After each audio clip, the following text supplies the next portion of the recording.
আইতাৰ হাতত ঘাঁ, আইতাৰ ভৰিত ঘাঁ। পিছে আইতাৰ মনৰ গভীৰ ঘাঁ দেখিব বুজিব কোনে? নিজ বোৱাৰীয়েই কৰিলে এই দশা। ৯০ বছৰীয়া এই আইতাৰ হাতত ঘপিয়ালে, ভৰিত ঘপিয়ালে। চোকা অস্ত্ৰৰে আইতাৰ হাত ভৰি ইমানেই বেয়াকৈ কাটিলে যে এই দৃশ্য ভালদৰে আপোনালোকক দেখুৱাবও নোৱাৰো। পুত্ৰ বোৱাৰীৰ পৰা সম্পূৰ্ণ এলাগী হৈ এই কোঠাতে এক প্ৰকাৰ বন্দী জীৱন কটাই ইনাই বিনাই কন্দাৰ বাহিৰে আইতাৰ একোই উপায় নাই।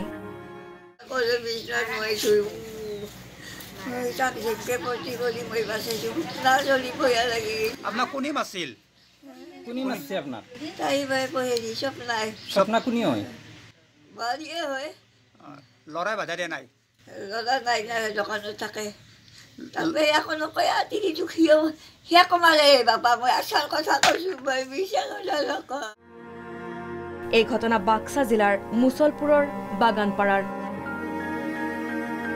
আইতাৰ পুত্ৰ বাগানপাৰাৰ বিশিষ্ট ফাৰ্মাচিষ্ট দিলীপ নাথ। বোৱাৰীয়েক স্বপ্নানাথে চোকা অস্ত্ৰৰে অতি নিৰ্মমভাৱে কৰিলে প্ৰহাৰ। ইফালে নিজে দালানত থাকি বৃদ্ধা মাতৃক ৰাখিছে এটি জৰাজীৰ্ণ কোঠাত। এই বয়সতো নিজে ৰান্ধি খাব লগা হয় আইতাই।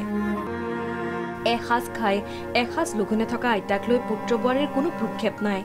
নিজে খাইছো খালি পদা ৰান্ধি। ঘৰত নেদে? নিজে ৰান্ধি পাৰি খাই? নিজে খাইছো। আশাই যদি ৰান্ধো আশাই ৰান্ধো, আশাই ৰান্ধো সেই ভাতকে খাংজ কৰা। অৱশেষত সাংবাদিকৰ দলে এইগৰাকী আইতাক উদ্ধাৰ কৰি চিকিৎসালয়ত ভৰ্তি কৰায়। এই ঘটনা এতিয়া জোকাৰি গৈছে বাক্সাৰ মুছলপুৰ অঞ্চল। মুছলপুৰৰ পৰা সুবৰ্ণ পাঠক, প্ৰাগ নিউজ।